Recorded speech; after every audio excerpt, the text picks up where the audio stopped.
Today in our studio, two special guests. It's Markom Betner, professor at the University of Padderborn, Germany, and the director of a foundation Human Rights, Євгеном Фоміним. And today we are talking about blogging, about change and challenges in the digital age. So please tell me about your project Media Plur, about your visit at SumDU State University. Thank you so much for the invitation.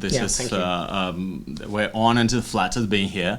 So that's very innovative and nice, flourished opportunity to gather together young people who are willing to launch blogging activity nationwide. But we, at the inception level, we understood that it's so vitally important to reach out education establishments, organizations that already, first of all, possess young people around, and at the same time possess some didactical capacity to deliver training and education. So if in short, we at the moment represented in 3 regions. This is Odessa, Kirovograd and Sumy regions. So the project anticipates some levels, but if in short, this is interregional education where we're teaching how to be a video blogger, then how to blog on UN Resolution 1325 gender issues and studies. You might be aware about that. Mm-hmm. And the third is with Natalia Sokolenko and Dmitro Tuzov, well-known bloggers of Ukraine, how to blog in the sense of text. So the people will study there per region. Mm-hmm. And then they come back and they with local expertise, they will deliver local trainings to local people in the sense peer-to-peer. And then two very important things: blogging. We would love to read blogs, those blogs that people will develop.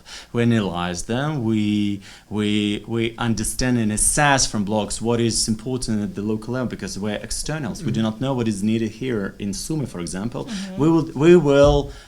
We shall read blogs, but we understood that training once is not enough. For example, we give you a training in video blogging. Most likely you will have some questions. Mm-hmm. So we understood that so-called mentoring in the format of blog cafes is a must. So blog cafes, this is a platform that on a regular basis, like once a month, once a week, I don't know. The local manager will decide how frequent the blog cafe will take place. So basically, each single, let's say, second week will be we're gonna announce a new topic in the sense of blogging, and people who are engaged in the project will participate regularly. Mm-hmm. and foster the ability to blog. We will follow that, and at the end of the day or year, we're gonna meet in Kiev, and all those well-known bloggers, already hopefully celebrities, will share the impact that they have gained during the year. So that's the project in short, and that wouldn't be possible without the support from Padderborn and Germany. Markom Betner came to share his perspectives and experience in that sense. The project, very important to mention, is funded by the Minister of Foreign Affairs of Germany, mm-hmm. and all project activities are for free for participants. So we provide food, we provide accommodation, we provide training, education, materials, everything. Nothing is paid from the sides of trainees or, let's say, potential bloggers. Mm-hmm. So please, using this opportunity, I'm approaching to those who are interested. If you have idea in your mind and you wish to blog, come to us. You're welcome, and let's do Sumy better. That's the idea. I want to welcome Mark in Sumy, and thank you for this effort and investment in our education system. Yeah, no problem. I'm really honored to be here. I'm from right in the middle of Germany. It's Paderborn city. We are Paderborn University, and my chair is the chair of business and human resource education at this university. And we try to foster cooperations on international level. We try to get in contact here also with Ukraine, because we are thinking that coming together is a first step to come into pluralism, and our project together with Human Rights Foundation is called Media Plur, and it's about media competencies and pluralism, and to foster pluralism over the world, and also to learn from each other. So when we are looking at blogging, we want to make sure that bloggers in Germany, bloggers in Ukraine can connect to each other. We want to overcome the situation that there are gaps, or that you are maybe thinking Sumy region, this is a part of Ukraine and it's directly next to Russia. With the opportunities of internet and of new media, everywhere where you are free to talk about crucial topics, and it is more than just come to the conclusion that there is something like blogging is just private and just for leisure time. I think this is important, and the second important thing is that in Media Plur we try to enhance the structure behind it and make it more explicit for the people how to deal with that. It's about creating media competences, and at our faculty, I'm coming from the Faculty of Economics, but I'm also having a degree in the field of pedagogy, and in my research it's often the case that we are not just focusing on technical issues, because technical issues can be solved, but the crucial problem is that there is a community behind that, and there are people behind that, and their competences are in focus, and they have to be improved, enhanced, and our focus is to bring blogging to a new level, not only to have blogging on a sort of I'll tell it blah blah blah level. You're talking about easy topics, just me and my family, it's about sports. It's important to talk about that, but we can use blogging just for more, and it's about connecting people. Okay, and speaking about blogging, it's difficult to deny that today the popularity of blogging increased every day, every year. So blogging is a civil journalism. However, are there some threats for professional journalism, in your opinion?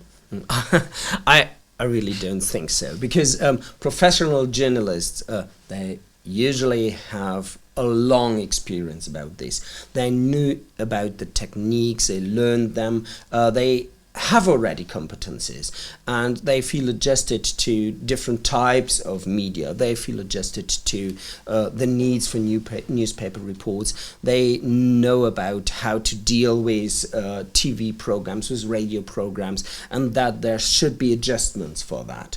But on this level of blogging, we have many people who are really into a topic and who are interested, and it's not only about having a sort of general media which is focusing on a country, on a national level, on an international level, but it's also about hearing the voices of people, what they are talking, what they are thinking about, and it's about coming into discussion with more people. And it's not that press should exclusively discuss just with people who are important or who are politicians or so on. It's just also a case that you can hear what the people on the street are thinking, and this is a good opportunity to come in contact, to connect each other, and to get an idea what people are talking about and what is important for people.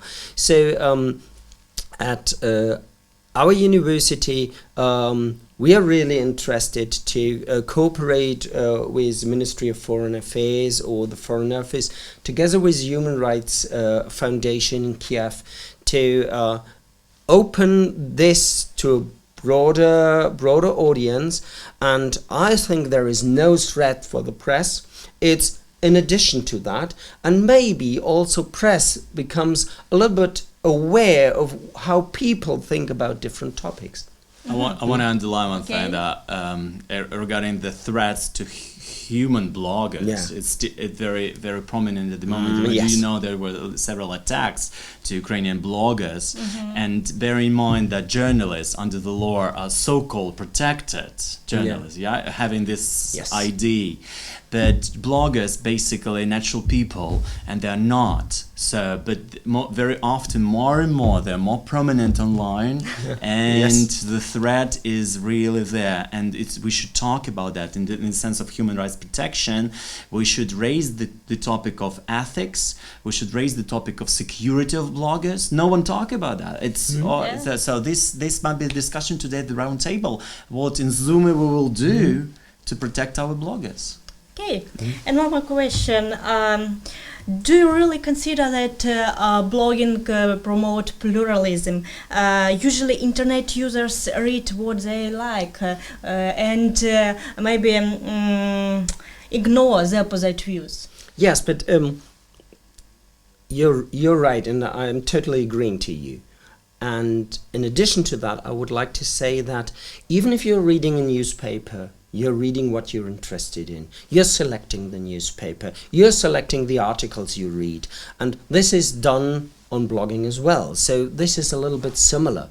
And I think, yes, blogging can provide pluralism or foster pluralism because it's an opportunity to get a multi-perspective approach, to get different views on the same topic. It's not about offending anyone or about saying that some things are right or some things are wrong, but it's to get an impression what people believe, what is the opinion, and there is an opportunity to make it a little bit more professional. So it's the idea of creating media competencies and how to deal with video blogging, like Eugene said, or to deal with text-related things.